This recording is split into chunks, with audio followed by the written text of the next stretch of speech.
আমাদের চারপাশে এমন কিছু মানুষ রয়েছে যাদের বিয়ে ভীতি আছে অথবা যারা সচেতনভাবেই বিয়ে করতে চায় না। এদের কারো কারো জীবন দর্শন শুনে দেখেছি, তাদের অনেকেই মনে করে এই পৃথিবীতে এমনিতেই অনেক মানুষ আছে, আবার নতুন করে মানুষের জন্ম দেওয়াটা অর্থহীন। কেউ আবার ভাবে বিয়ে মানে একটা বড় দায়িত্বের মাঝে পড়ে যাওয়া। ছোট দুনিয়াতে সে এত দায়িত্বের মাঝে পড়তে চায় না, অথবা তার কোনো সামর্থ্য নেই। নানান রকম তাদের যুক্তি থাকে, দর্শন থাকে। আবার যারা বিয়ে করতে চায় তারা মনে করে পৃথিবীতে যদি আমার উত্তরাধিকারী না রেখে যেতে পারলাম তাহলে কিসের জীবন, শেষ বয়সে কে আমাদের দেখাশোনা করবে। সে কারণে তারা বিয়ে করে। আমার বাবা মা আমাকে এনেছে, আমিও আরেকজনকে আনবো, এটা কর্তব্য, তারা এমনটা ভাবে। বিয়ে করা এবং না করা আসলে যার যার ব্যক্তিগত বিষয়, কিন্তু আমাদের সমস্যা হলো আমরা বিয়ে ও বিবাহ বিচ্ছেদকে ব্যক্তিগত বিষয় মনে করি না। কেউ বিয়ে না করলে আমরা বিয়ে কেন করছে না বলে অপদস্থ করতে পছন্দ করি, তেমনি বিচ্ছেদ হলে সেটা নিয়েও অপদস্থ করতে পছন্দ করি।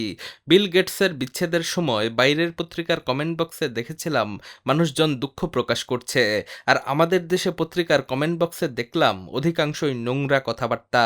কেউ কেউ এটাও প্রমাণ করতে চেয়েছিলেন যে এত টাকা বানিয়ে কি হলো, যেহেতু তার বিচ্ছেদ হয়েছে তাই তার অতীতের সকল অর্জন ব্যর্থ হয়ে গেছে। অনেক দিন আগে ফেসবুকে রতন টাটার শর্ট বায়োগ্রাফির কমেন্ট বক্সে দেখেছিলাম মানুষজন রতন টাটার জীবনকে ব্যর্থ বলে অভিহিত করছে এই কারণে যে তিনি বিয়ে করেননি বা উত্তরাধিকারী রেখে যাননি। তাদের কাছে মনে হয় রতন টাটার এত সম্পদ অর্জন, এগুলোর পুরোটাই ব্যর্থতা। এমনকি জাস্টিন ট্রুডোর বিচ্ছেদকেও ট্রুডোকে কেউ ব্যর্থ বলার চেষ্টা করেছেন। মানুষ বিচ্ছেদ হলে সেটাকে নেতিবাচকভাবে দেখে, আবার ম্যাট্রিমোনিয়াল গ্রুপগুলোতে দেখি প্রচুর ডিভোর্সি নারী পুরুষ দ্বিতীয় বিয়ের জন্য পাত্রপাত্রী খোঁজেন। সেখানে বিধবা বা ডিভোর্সি নারীকে বিয়ে করা যে সুন্নত, এই রকম হাদিসও শেয়ার করা হয়। কিন্তু আমি জানি না সেই সকল হাদিসের সত্য নাকি মিথ্যা।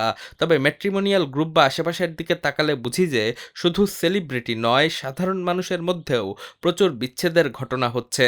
আমরা বিচ্ছেদ হয়ে গেলে সেটাকে নেতিবাচক মনে করছি, কিন্তু আমরা এই চিন্তা করতে পারছি না যে একটা মানুষ 10 বছর যে বিবাহ সম্পর্কের মধ্য দিয়ে গেল, ওই 10টা বছর তার জীবনের একটা অভিজ্ঞতা বা সুখের সময়।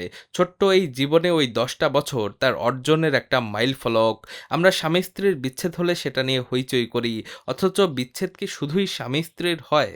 ছেলে ছেলে বা মেয়ে মেয়ের সম্পর্ক কি বিচ্ছেদে গড়ায় না? 15-20 বছরের বন্ধুত্বের সম্পর্কে কি ফাটল ধরে না?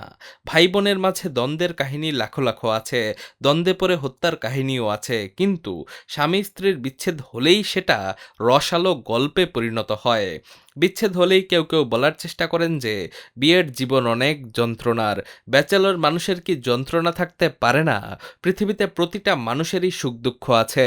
আমরা বিয়ের ক্ষেত্রে বলি যে বিয়েটা উপরওয়ালার হাতে, আবার কারো বিয়ে না হলে আমরা তাকে অপদস্থ করার চেষ্টা করি, তখন আর উপরওয়ালার হাত মনে রাখি না। আবার বিচ্ছেদের ক্ষেত্রেও উপরওয়ালার হাত মনে করি না।